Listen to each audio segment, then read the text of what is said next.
Bonjour à tous, j'espère que tout le monde va bien et aujourd'hui pour cette nouvelle recette, on va faire honneur à ma région. Donc aujourd'hui, nous allons cuisiner ensemble le gratin dauphinois. Le gratin dauphinois est un plat qui se marie très bien avec les viandes à barbecue et il permet de compléter votre plat principal.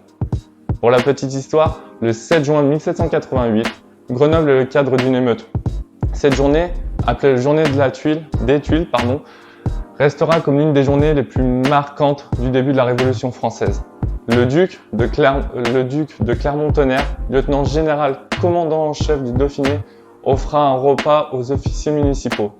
Et c'est le 12 juillet que le gratin dauphinois a été pour la première fois consigné par écrit. Donc sans plus attendre, on va faire un petit retour dans le passé ensemble et on va effectuer cette recette ensemble. C'est parti!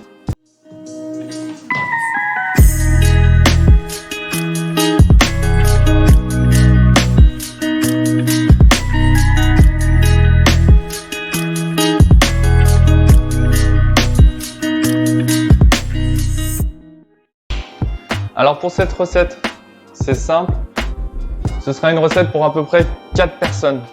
Donc il vous faudra des pommes de terre que vous aurez coupées en fines lamelles. Donc n'hésitez pas à utiliser une mandoline, comme ça après vos pommes de terre sont coupées à la même épaisseur et pour la cuisson c'est plus simple.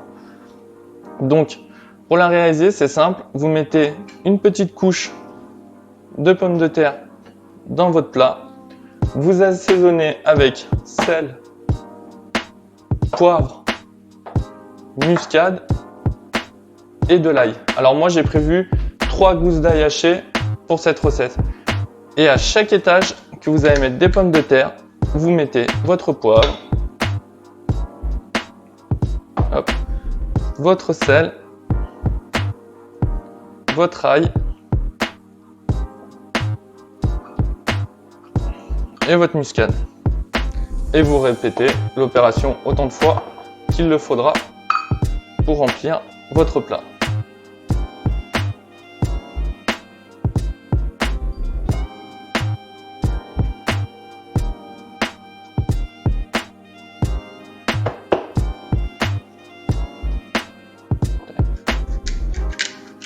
Alors pensez bien, n'ayez pas peur de mettre du sel, parce que les patates vont se gorger et ce serait dommage que si vous mettez pas assez de sel, que votre gratin se retrouve fade par la suite. Donc n'ayez pas peur, assaisonnez un peu plus qu'à votre habitude, parce que de toute façon ça va cuire ensemble après, et c'est là où ça va tout faire ressortir. Hop, voilà. Donc nous avons nos 550 g de pommes de terre, notre sel, notre poivre, notre muscade à chaque étage du gratin, et il suffit pour finir de mettre nos 250 g de crème qui normalement, alors faites attention à l'épaisseur de votre plat, il faut quand même que ça arrive à hauteur, il ne faut pas non plus que ça déborde de trop parce que sinon pendant la cuisson ça va déborder et ça partira tout dans le four. Et voilà, comme je vous avais dit, c'est vraiment très rapide à faire. Donc pensez bien à préchauffer votre four à 150 et il faudra prévoir 1h45 de cuisson. Certains le font à plus forte température. Moi personnellement, je préfère y faire comme ceci, comme ça après ça permet à l'ail de bien se diffuser, à s'imprégner dans les pommes de terre. Et en plus de ça, lors d'ébullition, puisque la crème va chauffer, ça évite que ça chauffe de trop et que ça déborde et qu'il y en ait de partout. Donc la petite astuce, si vous voulez éviter de vous embêter après, sur le contour de votre plat, pensez bien à enlever tous les petits déchets.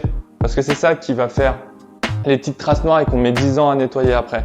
Donc pensez bien à passer un petit coup de sopalin autour et au moins vous aurez un plat propre.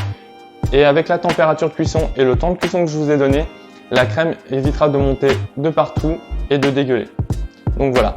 Donc maintenant il ne reste plus qu'à attendre 1h45 de cuisson pour en voir le résultat. En attendant que notre gratin est en train de cuire, je tenais à vous remercier, vous êtes de plus en plus nombreux à nous suivre et je vois que le nouveau format de vidéo vous plaît. Donc comme d'habitude, vous pourrez retrouver la recette en description de la vidéo et surtout, pensez, c'est toujours aussi important, si la vidéo vous a plu, mettez un petit pouce bleu et comme d'habitude, n'hésitez pas à vous abonner et à partager mes vidéos. Et maintenant, il ne reste plus qu'à attendre que ça cuise. Et voilà, après 1h45 de cuisson, notre gratin est prêt. Donc pour savoir s'il est bien cuit, prenez la pointe d'un couteau et si vos pommes de terre sont bien fondantes, c'est qu'il est prêt. Si vous voulez le maintenir au chaud quelques temps, je vous conseille de le mettre à 80 degrés, pas plus. Sinon ça risque de sécher votre gratin et du coup il sera beaucoup moins bon. Donc voilà, donc maintenant il ne reste plus qu'à aller en profiter avec un bon barbecue et les amis. Allez, bon appétit à tous si vous allez manger et je vous dis à la prochaine.